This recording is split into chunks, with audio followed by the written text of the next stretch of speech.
Q Time is a classic Atlanta soul food restaurant located in the historic West End. Q Time Soul Food is a family business started by Fred and Christine Crenshaw. Come on in, relax, and sink your chops into our tantalizing, mouth-watering, distinctive soul food with a twist, the Q Time way. 1120 Ralph David Abernathy Boulevard, or call your order in at 404-758-2881. Do you miss your mama's cooking? Then come on down to Q Time, an Urban Passport member. Shop Velvet Online Women's Boutique to spice up your closet with trendy, unique looks. We have fashionable and chic looks at very affordable prices. Velvet Boutique offers free shipping all year long on all orders. Shop online at www.melvetboutique.com. That's www.melvetboutique.com. Like us on Facebook and follow us on Instagram. Shop Velvet Online Women's Boutique. Majesty is a premium health and wellness tea line focused on bringing delicious yet healthy tea blends to the community.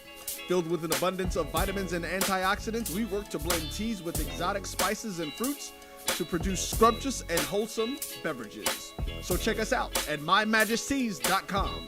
That's MyMajesties.com. My Majesties, an Urban Passport member. This is Brian Fulford. AD Drew and I are co-hosts of the BCSN Sports Wrap. We talk about all things related to HBCU athletics. From the games, teams, coaches, and fan interest stories, we cover it all. You can find our shows on Facebook at BCSN Sports Wrap, YouTube at MyJBN Online, and everywhere you listen to podcasts like Anchor, Spotify, Google, and Apple Podcasts. You can also find the show on the Jericho Broadcast Network's app. Make sure to download. We look forward to you joining the conversation and being a part of the show. Sugar Chateau Desserts is a specialty bakery located in the Charlotte, North Carolina metro area. We will create delicious and one-of-a-kind treats for any occasion. Sugar Chateau is currently shipping cakes in a jar, offering a variety of different flavors in a single-serve container that can help you celebrate in accordance with social distancing. Place your orders today by calling 803-526-7895 or visiting sugarchateaudesserts.com. The human voice has always connected audiences with experiences. Major brands all across America have trusted Kever's voice time and time again. Conversational, powerhouse, intelligent, and sincere. That's the voice you need for your creative marketing process. KEAVERSVOICE.com. Kever's Voice, Kever's Voice, KeversVoice.com. Always on, all the time.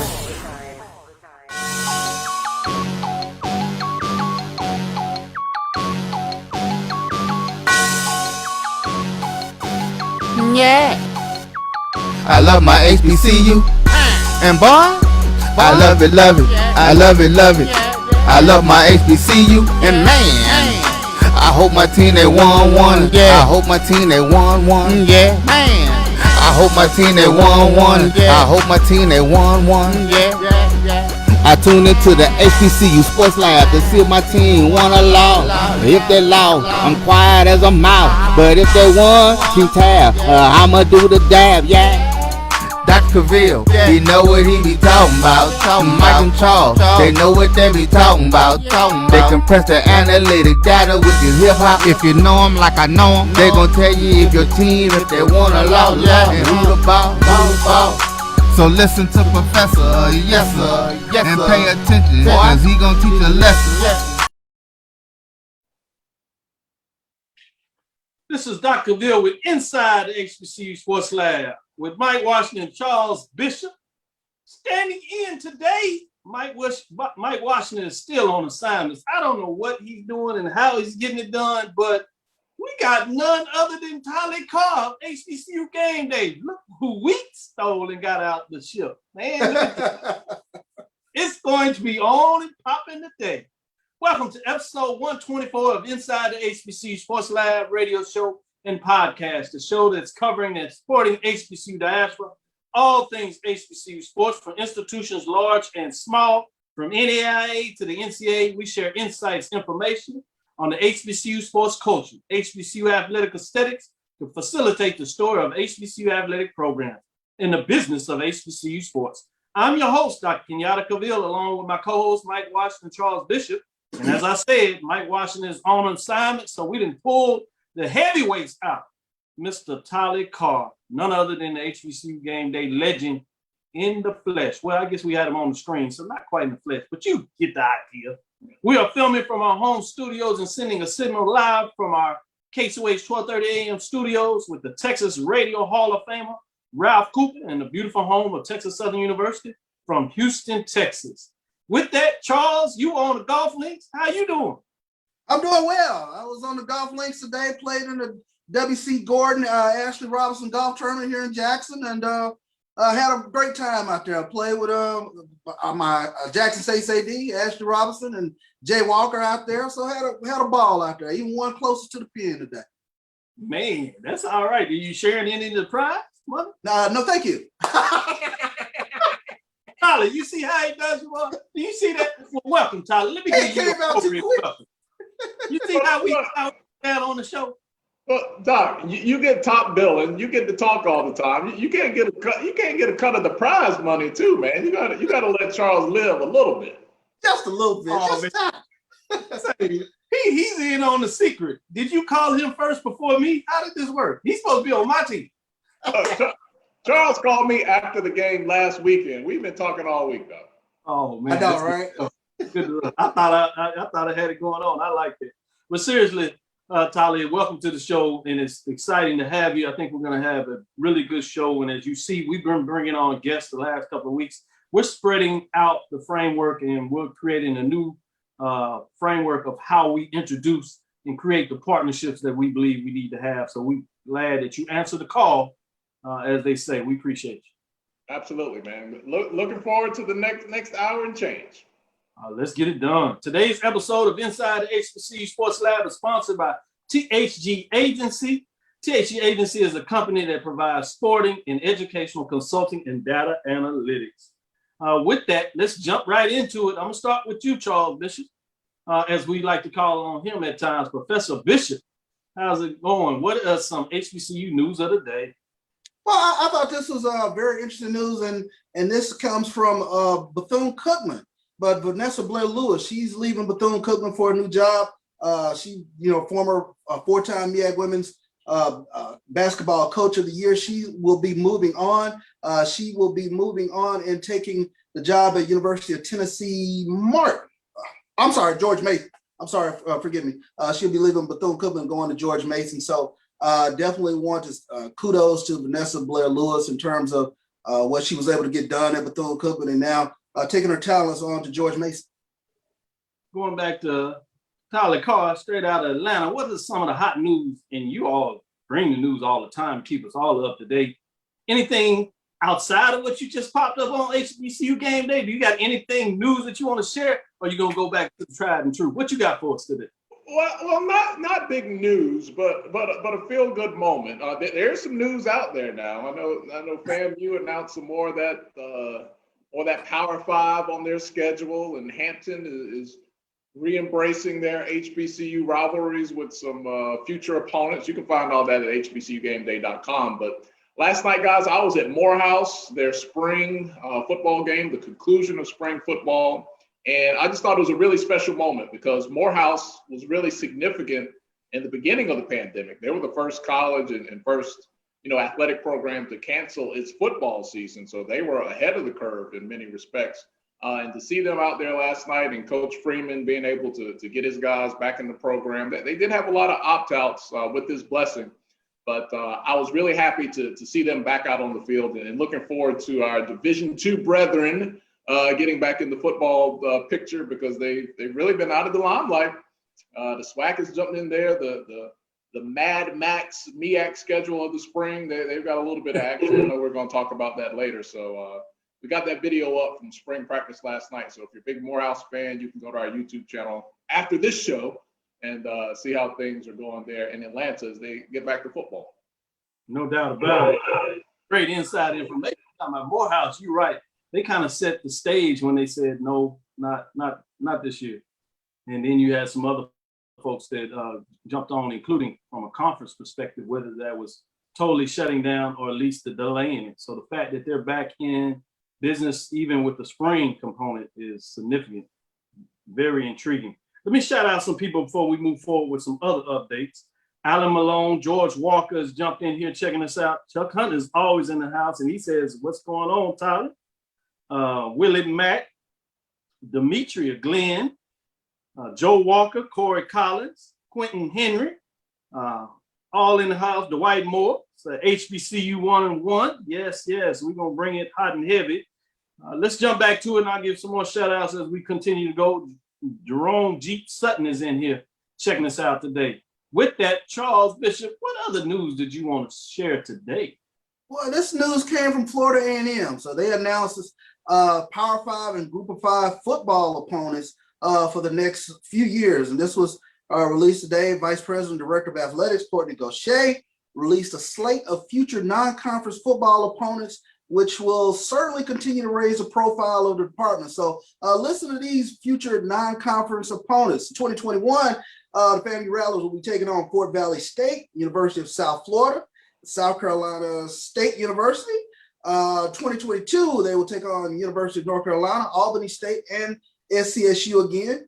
2023, they will be taking on University of South Florida as well as South Carolina State. 2024, Troy University and University of Miami will be on the schedule. 2026, University of Miami, the Hurricanes again. 2027, it'll be University of Alabama, Birmingham, and University of South Florida. And in 2028, they will be taking on the Bulldogs of Georgia. So quite a slate of non-conference opponents that the FAMU Rattlers will be taking on over the next 7 years or so. Before I get to Tolly in terms of his thoughts on this, I want to stay with you, Charles, in terms of this question. What are your thoughts in terms of having your schedule fixed that far in advance? Are you a fan of that?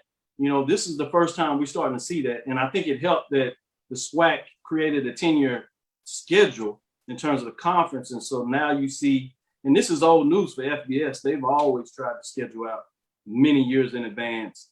What are your thoughts in terms of seeing HBCU? Are you a fan of that? At least as a fan who's traveling to games and whatnot. Now I know where I'm going for the next X number of years. So so to have that frame of mind of knowing who we're going to be playing over the next number of years, so that I can plan and travel in advance. I think that's great that you put that information out there for the fans. That'll leave a whole lot of flexibility should things shake up, the things of that nature, because we've seen that happen. But it should be very interesting with FAMU. I'm a fan of it. I kind of like it. No doubt about it. Tolly, in terms of your thoughts, I mean, we understand the business of playing FBS. You need it to make sure that you can get the additional funding associated. But outside of that, as you cover HBCUs, are you a fan of teams playing up, particularly the FCS teams playing FBS programs? Or is that something that you rather see matchups of equal caliber, at least in terms of divisional status? Well, I think it's twofold. So one of the components is the hype and the talk leading up to the game.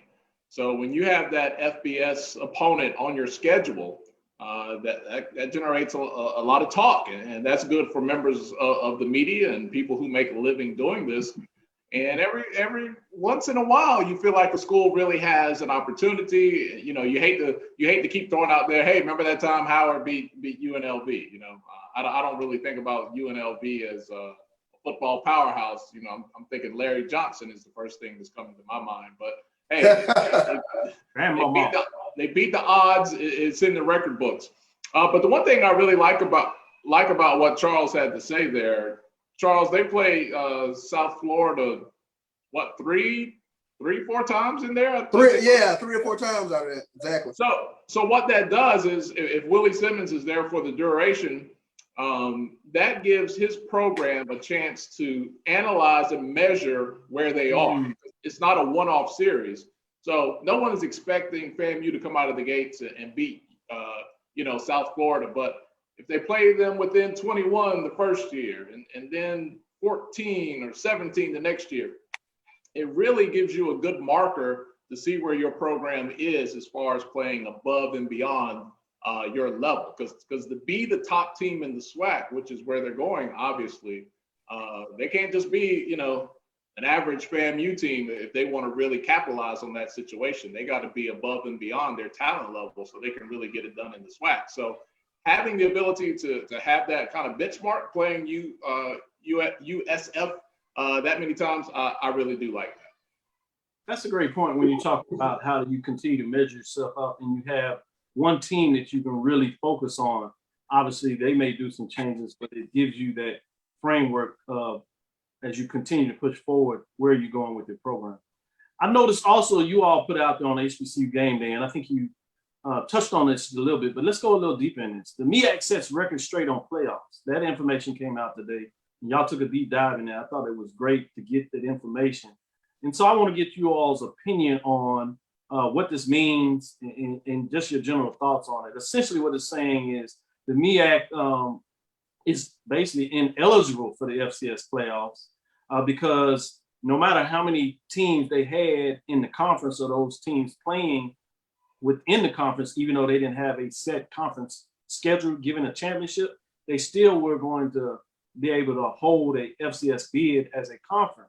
But because everybody doesn't play quote unquote a round robin, then their eligibility of that playoff bid is no longer for them able to have it. So I was fascinated about that. And then you get into is COVID-19 and restrictions. And maybe you can give us a little more insight. Generally speaking, it's my understanding that this district city basically had a policy in regards to how individuals travel into the state. And essentially, South Carolina State coming where they are outside of the state weren't able to travel into that, or they're not able to travel down to South Carolina, which counts as the first game. And that's where we got the Alabama A&M South Carolina State game, if you would have it.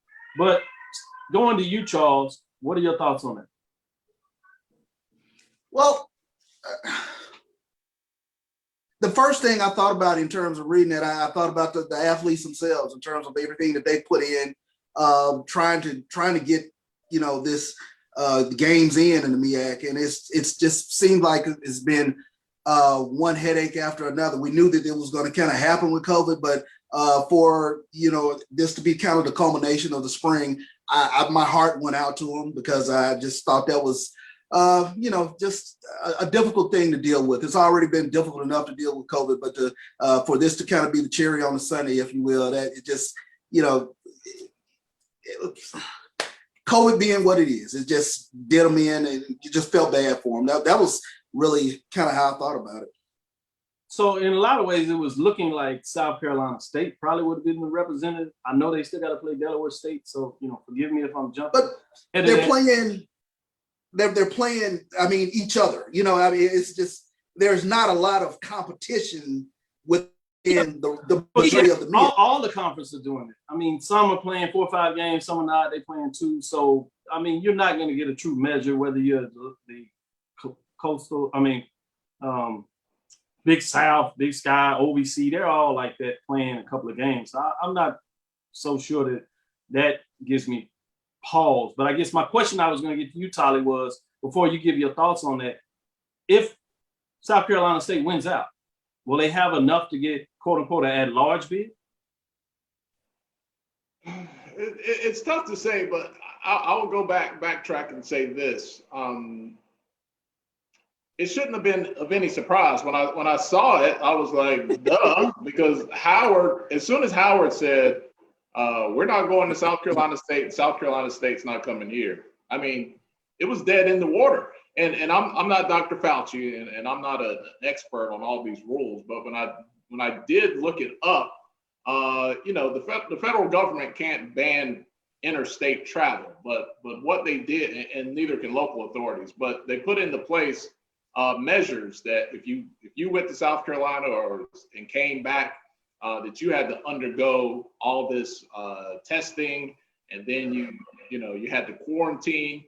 And it wasn't because it was South Carolina, it was because of the rate of infection of a state. And South Carolina has been leading the way with infection rates. So for Howard, you know, with a limited spring schedule as it is, and, you know, I'm assuming no real thought and push of winning a national championship, the juice really wasn't worth the squeeze there, is my opinion. Like, are we going to go through all these protocols and have to have people quarantined and potentially, spend money on testing day after day just to make a trip to South Carolina? So when all this came out, I was like, we knew this was going to happen because the rules are in place. They don't play each other. So when we got to that point, I think the FCS wanted them to stay in there because they need some people to play because it's springtime. So that might benefit South Carolina State, especially if the field is kind of, shrunk down based upon, how it is. But it was breaking news that was already broken, the way I saw that story. No problem with that. Appreciate that insight. We have our guest of the evening with us, Alabama A&M football coach Connell Maynor of the Alabama A&M Bulldogs. Thank you, Coach. Welcome to Inside HBCU Sports Lab. Thank you. Thanks for having me.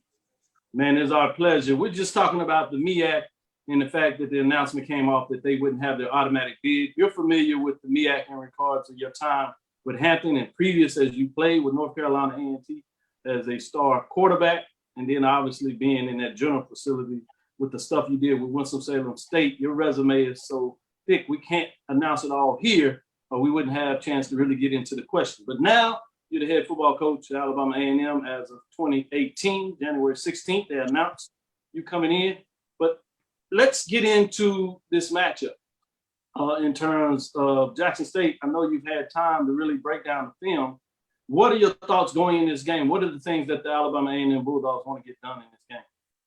Well, first of all, we want to do the little things. We want to take care of the football offensively. The last football game we played, we didn't do that very well. We had 4 turnovers, and we need to get that corrected. And, if we win the turnover battle, we got a great chance to win every football game that we play. So it has to start there offensively, taking care of the football. We know we're going to throw the ball down the field and we're going to move the ball, but we have to take care of it. We have to not turn it over. We get in the red zone. We got to at least get an opportunity to score the football, either field goal or by a touchdown.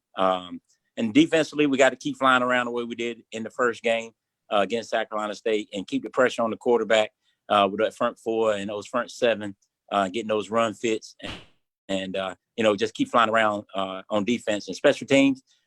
We played decent on special teams the first game, so we need to continue to do that. And we see where, of course, Jackson got 2 punts blocked, so we saw that, of course, and we're going to try to come after a punt or 2 and see if we can't block one.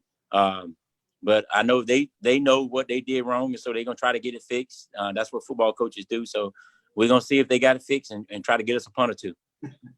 I like that. Go after weakness that you see on film, try to make it work. Let me let Charles Bishop jump in here and ask a follow-up question. Okay. Coach Maynor, how you doing? Great. How you doing, Charles? I want to ask, Jackson State making the quarterback change this upcoming week for this game. Is there any concern on your part with regard to having enough film on Quincy Casey in terms of his strengths and weaknesses? No, not really. I think he's a dual threat quarterback also. I think he's probably a little bit better passer than Jones, and so I think that's why they probably making the switch. I think Jones is probably a little banged up too, probably with a groin that he had previously. And they probably just weren't happy with the way they throwing the ball right now. So they decided to make a switch and give Quincy an opportunity.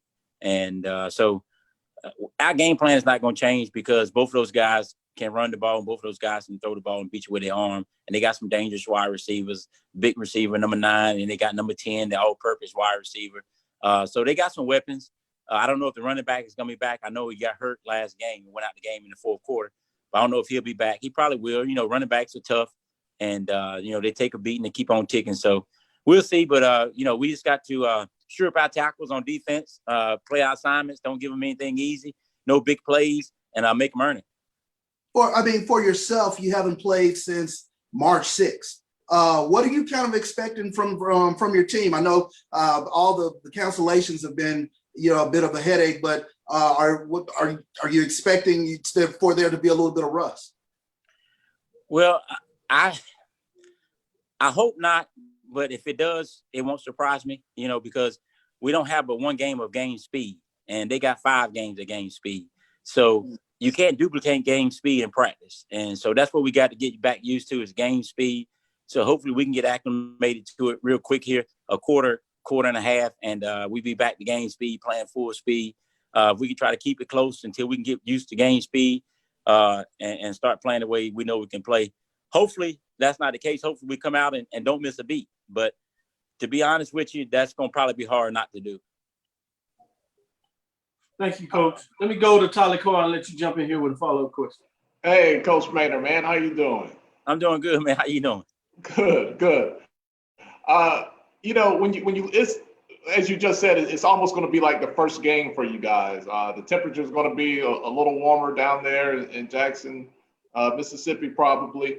You know, not only the timing of your offense and defense might be an issue. Are you worried about, you know, typical first game type issues like, you know, cramps and pulls and conditioning, because you just can't replicate what it's going to feel like in practice when you get into a game? Exactly. And I told our guys that, you know, when we run, I tell them, listen, man, this ain't punishment. This is for you. This is for us to be in shape. We don't want to lose a game because we're out of shape. I said, them guys are playing a game this last Saturday. I said, they playing a game today. We're not playing a game. They getting 80, 70, 80, 90 game reps at game speed. You know, I said, so when we run, you got to really push yourself so we can get in shape, and we won't be cramping up. You know, if it's going to be a hot day, if it's a fourth quarter game, you know, we're playing on that grass that's a little bit slower, you know, it's very easily we can start cramping up. So hopefully that's not the case, you know, because, you know, when those games get canceled, I can't practice every day for 2 straight weeks. You know, I got to give them some off days. So we'll go 2 days, off 2 days, go a day, off a day. And so the conditioning part is a big issue. Another question I have really quick. I asked you this during the press conference on Monday. You know, I've covered you for a long time as a coach, and I know how good you are on the mic, and you have fun with it. It's nothing serious. But I'm assuming here, and correct me if I'm wrong, that you and Deion Sanders don't know each other that well, and you're not familiar with each other personally. What would it take for you guys to get to know each other and maybe start going back and forth? You know, give us some little jabs here. 2 guys that are really good at promoting and bringing a fun environment ahead of the game. It don't take much. You know that. It don't take much. That's the coach I know. As long as Coach Sanders know that it's all to promote his team and my team and the game and his showmanship, and it's nothing personal and things of that nature, you know, he can come at me, I can go at him, or we can have fun and have everybody post all kind of stuff and have it, okay, it's Maynor versus Deion. I mean, I had a lot of my friends say, oh, I'm going to be at that game. If y'all ever played in the Classic, I'm going to be at the press conference, you know, because, you know, y'all two are 2 of the best at trash talking and doing what y'all do. So they say I wouldn't miss it for the world. And, you know, that's good. You know, I mean, it's okay to have fun as long as you're having fun at the right time. No doubt about it, Coach. You know how to have fun and you know how to win. But let's go back a little bit, since we didn't get to do that early and we're getting a little insight. Where did that come from, and when did that start? Well, I don't know. I think I said this a long time ago that you know, I'm a man of God, and I got confidence, and I believe in I can do all things through Christ who strengthens me. So it's power in the tongue, and you can speak stuff into existence, and you got to have confidence. And you know, some people say it's cockiness. I don't. I say it's confidence, and I believe in what I say. The Bible says I can have what I say, so I say it. You know, when I first got to Winston-Salem, the first press conference, I told them, we're going to win a championship. We're going to win a national championship. We're going to play for a national championship. And everybody looked at me like, man, what's wrong with this dude? He's crazy. Even my own coaches say, Coach, that first year, you was the only one that believed that. But you made everybody else believe it. And year 2, we was 13-1 and 1 game away from that championship. Year 3, we was in the championship. So, you know, you got to give them that mindset. If you got to give them something to believe in, something to shoot for. So you got to set that goal, and then you got to put things in place to reach that goal. What are you going to do now to accomplish that goal? You want to make straight A's and straight B's, but you're not going to study hall. You're not going to class. You're not studying. You're not going to make straight A's and B's. So once you say you're going to make straight A's and B's, now you got to put the plan together how you're going to make the straight A's and B's. And so if you say you're going to win that championship, you're going to win a conference, then you got to put the stuff in place and how you're going to do it. Hey, Doc, let me co-sign on what Coach Maynor just said. When he was at Winston-Salem State, I was in Winston-Salem at the time, and I had a production company, and we produced commercials for WSSU. And Coach Maynor came to our office downtown, and before the season got underway, we produced promos, and Coach Maynor said, all right, we're 1-0, see you next week. We're 2-0, we'll see you next. He went through the whole season undefeated, recorded on tape before the season started, and I think only 1 week threw him off. So about speaking it into existence. I can testify to that. Man, let's testify. I'm gonna take him back a little bit too, since we going down memory lane. You remember coming to Texas Southern University and interviewing for a head football coaching job? You went and met with Mr. Kevin Granger and just talked about it and said, hey, if y'all win, I'm your man. Things didn't work out that manner, but I was in the session when you interviewed, and I was extremely impressed. I don't know if you remember me from that, but I certainly told everybody in there, I said, he's a winner. I said, y'all crazy. Y'all can say what you want. He's a winner. And the question came up in terms of Division II, and that Winston-Salem State was dropping down, and you broke it down how those players are not here. We went out and recruited players, and that stuck with me in terms of the fortitude you have. And I say all that to say in regards to talk about the next step for the SWAC. I know your focus is about Alabama A&M and bringing a championship to Alabama A&M and Huntsville in that area. But what are your thoughts in terms of expansion now? I know this is a little late because a lot of people have asked this, but for our viewers and listeners, as you work through this season and you get prepared for the fall with Bethune-Cookman and FAMU coming into the SWAC, what does it do to the SWAC overall brand compared to what you experienced when you were in the MEAC and the CIAA? Oh, top to bottom, every team has a chance at the beginning of the season to think that they're going to play for a championship, and rightfully so. I'm pretty sure every game is going to come down to the fourth quarter. Going to be one possession games. We got the S&S boys, the S&S men coming in here, Sims and Simmons. Yes, Sims and Simmons. So we got them boys coming here, and them boys can coach, man. They got some good football teams. They play some good football, and they're gonna be expecting to come in and win our division and have a chance to play for the SWAC championship. And we're gonna be expected to defend our title. And so that's what we're gonna be looking to do. We're gonna be defend our title when FAMU and Bethune get here. And so we welcome the challenge, man. It's gonna be a great challenge. Now you're talking about we got to beat Alabama State in the Classic. And you throw out the records in that game, it don't matter what the record is. It's gonna be a great football game. You got Deion Sanders and Jackson State.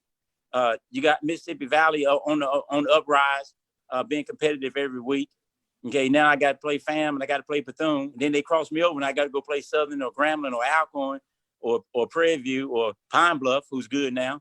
So it's just no easy games anymore. You got to strap up every week, and I want like it. I love it. I love it this way. This is the way I want it. I want to have to compete every week. Let's go. Bring it. Go ahead, Charles. Jump in there. Iron sharpens iron. Well, Coach, I wanted to ask this question. How big is it for the nation to see a quarterback like Aqeel Glass? You'll be get the national coverage on Saturday. How big is it for your program and for Aqeel? It's huge. It's huge for both us, Jackson, the SWAC, and Aqeel, and our wide receivers, our whole team. For him to be on national TV, for us to play on national TV, and get a national audience to be watching, which we know they are. We're gonna lose a couple of fans to the Masters, but that's okay. But the scouts, all the NFL teams and scouts will be able to look and see that we got a quality program here, and we play quality football in the SWAC, and we got a top-notch quarterback that can make every throw that any NFL quarterback can make. All he needs is the opportunity. Coach, would you stick with us for a quick break? We want to wrap up the interview on the other side. Do you mind staying with us a couple of minutes? Hey, I ain't got nothing to do for about 44 hours. Inside the HBCU Sports Lab with Mike Washington, Charles Bishop. Sitting in for Mike Washington is none other than Tolly Carr, HBCU Game Day, and we're interviewing the Alabama A&M football coach Connell Maynor, championship coach, with us in terms of bringing it to us. We'll be right back after this quick break to finish up the interview. Stick with us. Let's face it, shopping for insurance can be time-consuming. That's why when it comes to your auto, home, and life insurance needs, make things simple and trust the experts at Allstate. They will help you get the coverage that fits your needs while helping you bundle your life, home, and auto policies. Bundling saves you money, sure, but it also saves you time, so you can enjoy the things that matter most even more. Contact me, Tammy Haynes, your local agent, for a free personalized insurance quote. Allstate, are you in good hands? I'm attorney Clinton Paris, and Tampa's my community. I grew up here, went to school here, and my wife and I make our home here. What makes Tampa special are its people. So when I represent someone injured in my community, it's personal. Call my office and speak to a real lawyer and not some referral service. I will fight the insurance companies to get the settlement that you deserve. At the law office of Clinton Paris, we take the pain out of being hurt. It's never too early to plant the seed, to share the tradition, and instill a sense of pride in your HBCU with your little ones. HBCU Pride and Joy Children's Boutique helps you share your school spirit with a wide selection of adorable kids' apparel and accessories officially licensed from your favorite HBCU. Visit hbcupridejoy.com and follow us on all social media at HBCU Pride Joy on Facebook and Twitter. Talking about. They compress the analytic data with your hip hop. If you know them like I know them, they gon' tell you if your team, if they wanna lose, and who the ball. So listen to Professor, yes sir, and pay attention, cause he gon' teach a lesson. This is Dr. Cavil with Inside the HBCU Sports Lab with Mike Washington and Charles Bishop. As we said, Mike Washington's out on assignment. We're in with HBCU Game, Tolly Carr, and the head football coach of Alabama A&M, Coach Connell Maynor. If you missed the outtakes, that's your fault. Too bad you couldn't be behind the camera because it's entertaining right here. Coach is the real deal. Some of y'all are going to get a chance to really get to know Coach, and he is about the business, and he has a way to keep you laughing. With that said, since we're jockeying up a little bit, I know you put out there that you reached out to Texas Southern University to play a football game, and they decided it wasn't in their interest or whatever reason they couldn't get it done. Were you going, if you had a chance to come down there, were you going to show out based on the interview or anything, or was it just another football game? Well, we just want to play another game, you know, and that the reason why is because I didn't want to be in this position where I'm playing my second game, and whoever I was playing their fourth or their fifth or their sixth football game. It's just, you know, I didn't want to be in this position. So I just wanted to play, you know. We called everybody, you know. We called all the other conferences too. And some of them said they want to play out of their conference and things of that nature. So, you know, it is what it is. You know, we can't make nobody play us. All we can do is ask them and we go play, you know. It's true. Especially with COVID protocols, some teams seem to be running the other way. But that's me. That's not you, Coach. That's me saying that. Let me let Tolly Carr jump back in here if I get myself in trouble. He trying to push my buttons, ain't he? It don't take much. It don't take much. Oh boy. I'm working on it. We got a limited time, so we try to get back in there. Tolly, we following up. You want to follow up? I was trying to push Coach Maynard's button. He wouldn't go for it, so I was going to let you jump in here and see if you can get him to answer a question and loosen up a little bit. Well, Coach, I got two questions. One very simple. Coach, what is life like post-mustache? You and I have that in common. I noticed your bio, you still have the thick mustache. I used to have one. And I know people that say they don't trust a black man who doesn't have a mustache. How's life been since then? It's been good. It's been good. You know, my mustache got a couple grays in it. So I said, you know what? Time for you to go, buddy. Once it start getting them grays, I say it's time to go, buddy. Had to let it go. I know that feeling. Back to football here. I was so happy to see you land on your feet at Alabama A&M. And, of course, no disrespect to Winston-Salem State. That's where I graduated from. Hampton, little high society for me. But when I saw you land at A&M, I was like, this is the perfect spot for you in Southern football. What has life been like? What has the vibe been like for you, man, since you've been in the SWAC? It's been great. A&M, I'm forever grateful to A&M for hiring me and bringing me here and giving me opportunity to coach here.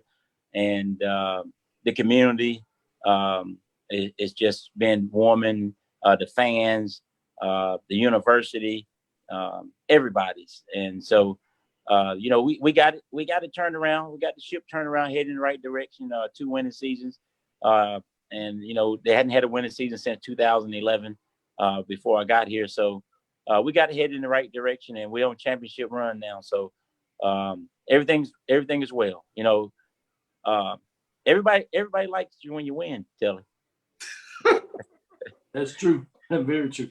Can you share, obviously, as North Carolina A&T alumni, can you tell us in regards to, did you have any thoughts in terms of the decision with North Carolina A&T deciding to move from the MEAC to the Big South?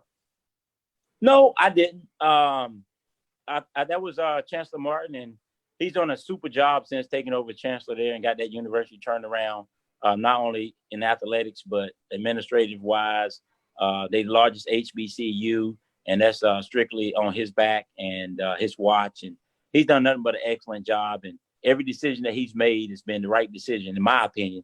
So I'm pretty sure he had a good reason why he wanted to do it. And I support it. No problem. Certainly like your insight and makes a lot of sense there. Last thing, I was hoping they played this spring so I could meet them in the Celebration Bowl and they go down. Right, because that would have been another person you could call to set up a game, and that would have been really exciting. I would have called him too. Do you think there would be a possibility in terms of down the road non-conference games that you might jump out there and see if you can get that game still? We might do that because the Big South probably don't have 7 teams. Yeah, it looks like leaving it'll be down to 5 or 6 actually.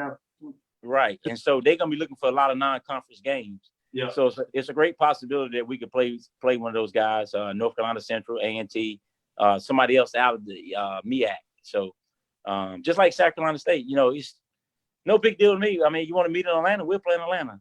It don't matter. We can make it a classic. You don't have to come here. We don't have to go there. If they say it's too far, we can meet halfway. We look for a game. Looking for a game. We want to play the best. We don't duck and dodge. Ain't no Evan Waters on my schedule. Just saying.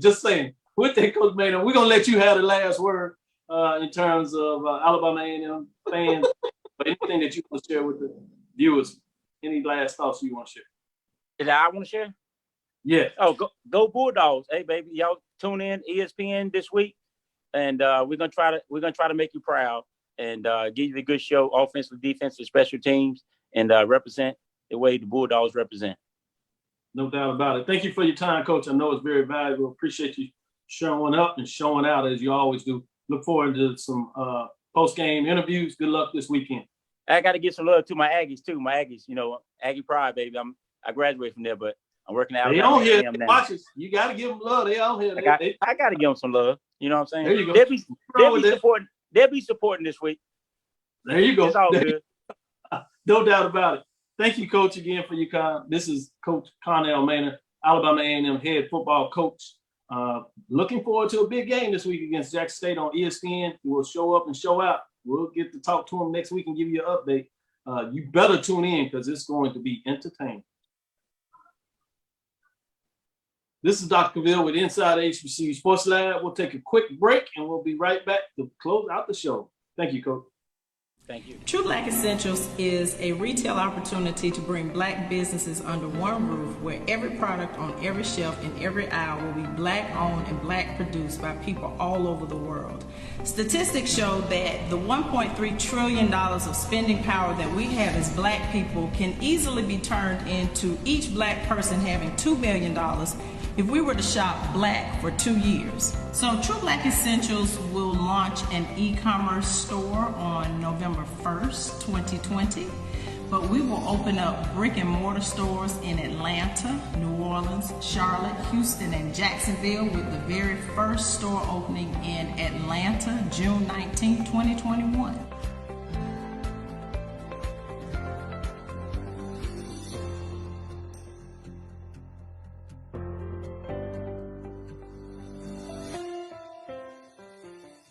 Talking about. They compress the analytic data with your hip hop. If you know them like I know them, they gon' tell you if your team, if they wanna lose, and who the ball. So listen to Professor, yes sir, and pay attention, cause he gon'. This is Dr. Cavil with Inside the HBCU Sports Lab with Mike Washington and Charles Bishop. As you've heard, Mike Washington is still on assignment.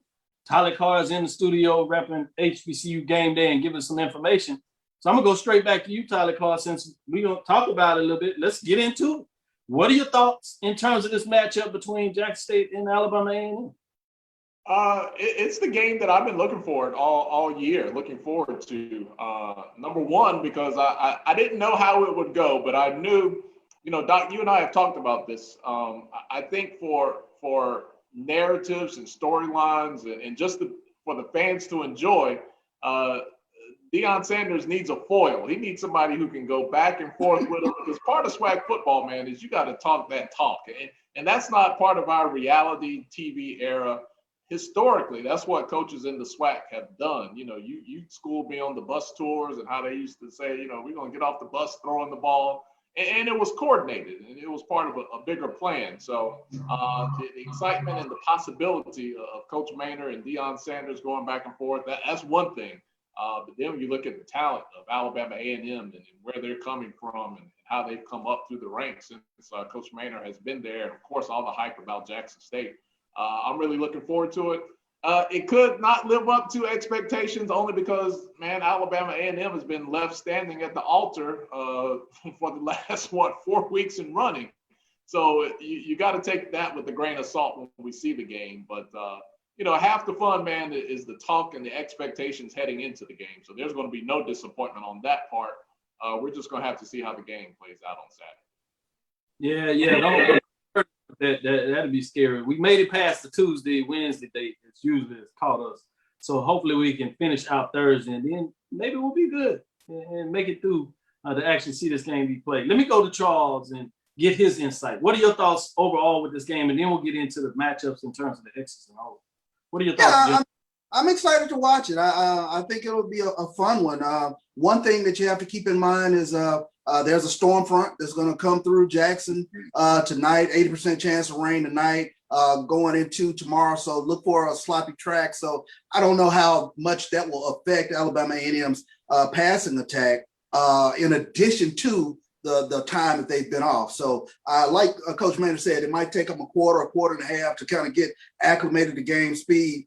Jackson State needs to jump out on them quick if they're going to make hay in this game. But, a lot of fans are wanting to see what Quincy Case can do. I always say around Jackson State football, one of the most popular players is always the backup quarterback. It is what it is. So I think a lot of fans are really interested to see, can Quincy kind of get the ball downfield, because they have some downfield threats. But Jackson State defensively, I think it plays into their hands, because I think they have a very strong secondary, but they've been getting gashed running the football, and I'm not sure that's exactly a strong suit of Alabama A&M. Gary Qualls is a very good running back, but he's not Jordan Benton. So it'll be interesting to see how the matchup goes with Alabama A&M offense and Jackson State's defense. In terms of the matchup, Tolly, is anything that you have your eyes on that you'll be focused in regards to this game? Well, I'm going to look how Casey handles the blitz because we know Alabama A&M is going to blitz. Everybody who's played Jackson State is going to blitz. Jackson State has known they're going to blitz. The fans have known they're going to blitz.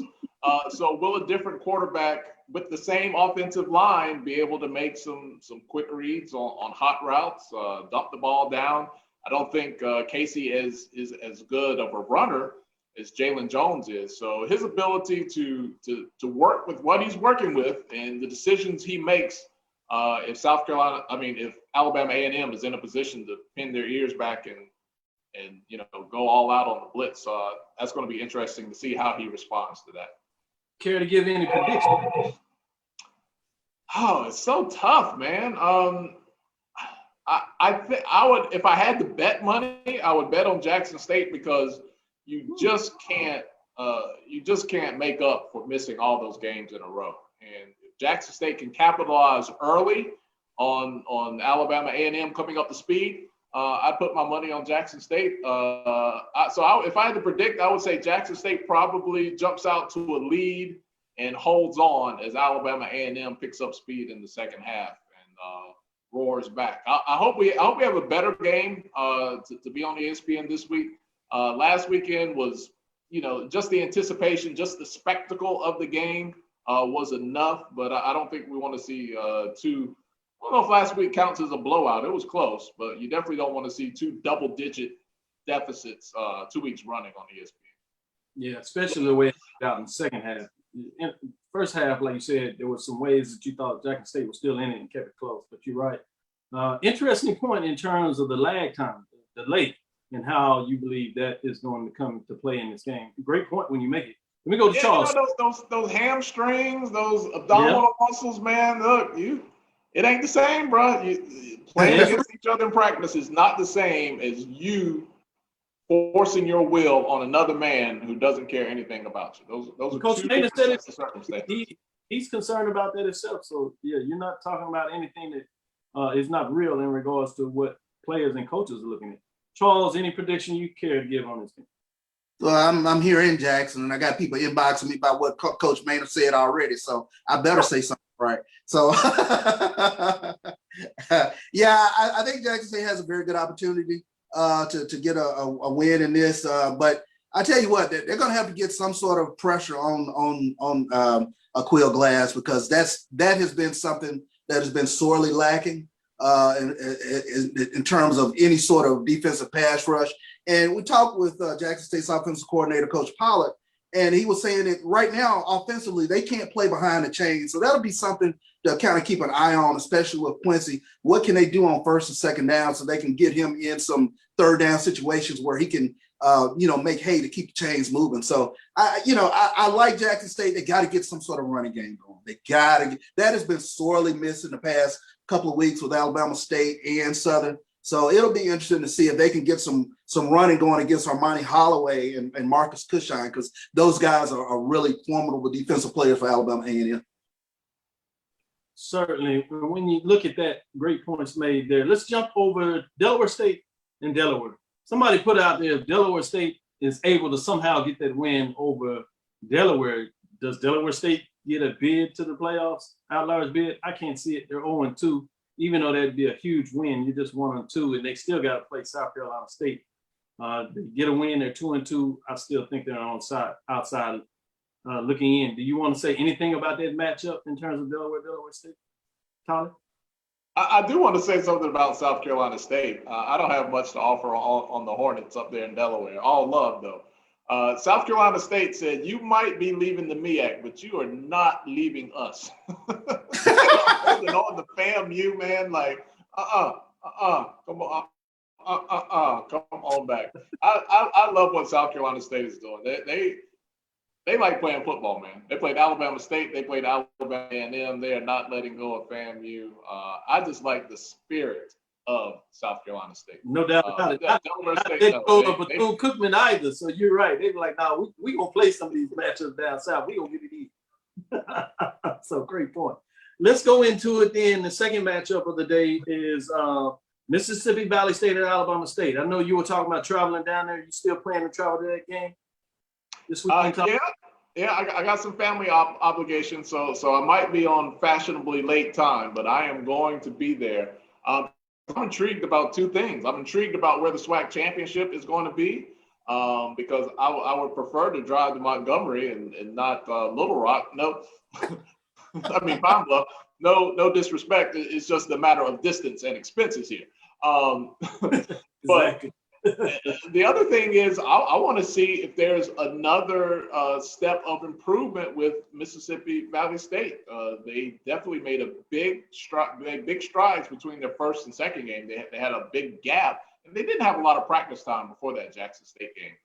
So if they were able to go into Montgomery this weekend and get a win against Alabama State, just think about what that does to the profile of the SWAC. Not only do you have newcomers, you have UAPB improved. If you got Mississippi Valley State where you just can't say, pencil in a win against them, I think that's an overall win for the conference. So, not everybody in the world gets excited about Valley. They've had some down and some lean years, but that's the game. What Coach Danzy is doing there and his attitude, I'm really going to be focused on that game this weekend. Well, with that, we do a Sunday rewind where we just talk about the games on Saturday. So since you're down there, we might have to see if you can squeeze in some time for us on Sunday and sneak you back into the show to talk about that, because you're going to be live in the house, and we got obviously Charles down in Jackson, so we're going to get frontline updates and seats in terms of people understanding the game. So and it sounds like y'all put some concrete shoes on Mike. We just haven't seen him, man. I don't know what y'all did, man. This is being recorded, so we want no trouble. You hear nothing out of us. Nothing. With that, Charles, tell us about this Alabama State, Mississippi Valley State game. What are your thoughts there? Coach Hill Ely, he made mention to it on our program, the consistency thing with Alabama State. Which Alabama State team are you going to see? Are you going to see the one that really hammered Jackson State in the fourth quarter? Are you going to see the one from last week that couldn't find any offense against South Carolina State? And you got to be careful with Valley. One thing, Jackson State beat Valley, but Jackson State did not blow Valley off the football. That was one thing that I noticed. Defensive line is very formidable. And I think Jerry Garner leads a strong front seven from Mississippi Valley. They can get any sort of offense. They can be a difficult team. And the longer they hang in the game, they're going to give you issues. So that's something that I'm going to keep an eye on with Valley and Alabama State. Don't discount Valley going into Montgomery and getting a win. Well, let me stay with you and get a prediction. I like Jelani Easton. I like what he brings to Valley. I'm going to go with the upset. I'm going to get Valley 21-17 over Alabama State. Oh, that's a big one. He calling for the upset. Tolly, go back to you. Do you see an upset in this game? You know what, Charles, man, you Professor X over there reading my mind. I had 21-17 in my mind. I'm not trying to bite your stilo, but I got it the other way. I think Alabama State in a close one, but I think Mississippi Valley State is going to be impressive and show that you just can't walk over them. But I got it the other way, 21-17, Alabama State. Maybe me and Charles can put a sandwich on this game or something. I know, right? No doubt about it. Yeah, we heard it here. That's recorded. It's a sandwich on this game. With that, so we got Professor X over there, and we got Professor Carr getting it in, giving us some updates. You are in the lab. That's what we do with our lectures. So have you realized, I just realized today that they finally are starting to record the fact that Alcorn State was forfeiting their games that they played this season. So Texas Southern has a win on the season now. They officially have won that game 2-0, which is the score of a recorded forfeit, if you would. Game forfeited due to Alcorn State withdrawing from the season at the late date. So fascinating there. Any thoughts in regards to Texas Southern getting the victory? Go Tigers. Go ahead, Charlie.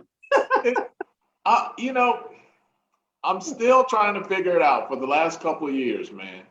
How did you get a basketball school in Texas? Like, somehow, some way, there has to be a way that Texas Southern is going to live up to the fact that they're in the state of Texas, what is considered one of the football capitals of all the world, with all that talent, man. And somebody's got to turn that thing around. It just can't keep going like this. Yeah. Yeah, you'd imagine so.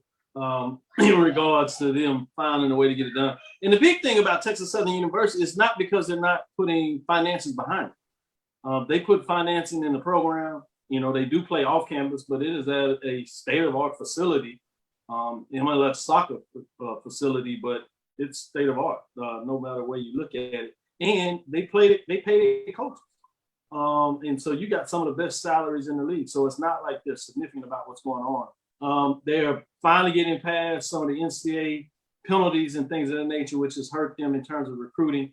So I think if there's a coach who can get it done, Coach McKenzie, he has the ability, and he's doing it on the long hike. Is really bringing in young talent there, a couple of key transfers. So the time is needed there. The question becomes, in terms of just like any fan base, is just how patient can they be? With that, let me give the floor to you, Tolly Carr, for any closing thoughts that you have on this evening. Well, thanks for having me on the show, man. I always, sit around and watch it, and you guys are expanding and doing more shows per week. So first of all, thank you for letting me be here. And thank the fans who always support us at HBCU Game Day. We just put out a video, man, that Wally Pitt put together. It's about 30 minutes, an entire episode of the No Huddle, just on his trip to Jackson for Jackson State and Southern. So I know a lot of you guys watched it on ESPN, but if you want to see the things that you'll never see on ESPN, and no smoke intended there, but if you want to get in the stands, out in the tailgate, see the game from a different angle, go to our YouTube channel and check out our full episode of the No Huddle. It's a special on Jackson State and Southern. I guarantee you'll be entertained and feel like you were at the tailgate yourself. And if you don't know and you have ready to go, subscribe. Make sure you subscribe when you go there. Make sure you lock it down. We need those subscriptions.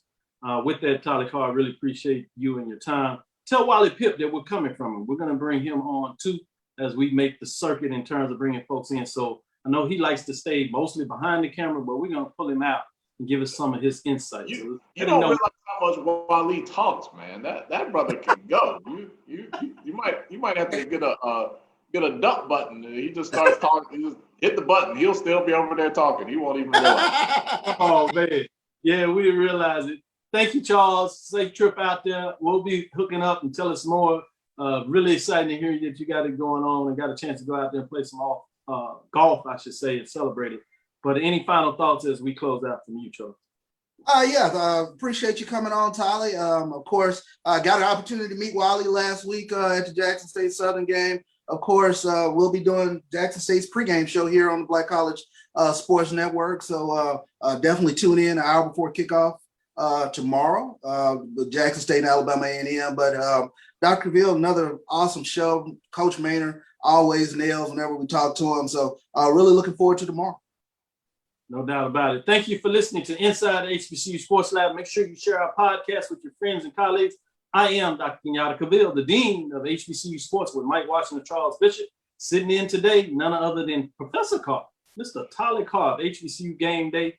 Continue to check him out, support him and what they're doing down there. Obviously, our guest with head Alabama A&M football coach Connell Maynor, giving us some little insight and being just as famous as he is in terms of giving us the good chuckles. Kept him over a little more because we knew we'd get it out of him sooner or later.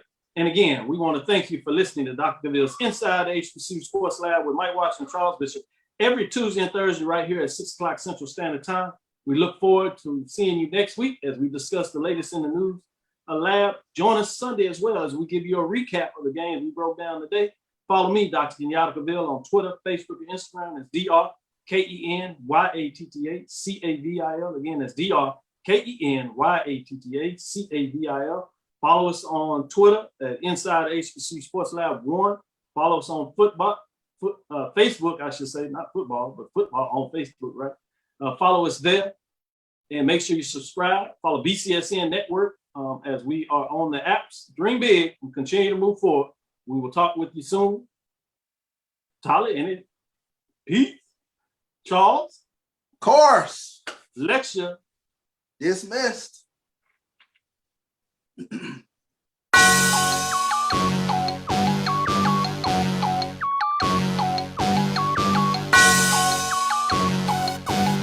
Yeah. I love my HBCU. And boy, I love it, love it. I love it, love it. I love my HBCU, and man, I hope my team they won. Yeah. I hope my team they won. Yeah. Man. I hope my team they won. Yeah. I hope my team they won. Yeah. I tune into the HBCU Sports Lab to see if my team won or lost. If they lost, I'm quiet as a mouse. But if they won, keep tab. I'ma do the dab, yeah. Dr. Cavil, he know what he be talking about. Mike and Charles, they know what they be talking about. They compress the analytic data with the hip hop. If you know them like I know them, they gon' tell you if your team, if they won or lost, and who the ball. So listen to Professor, yes sir.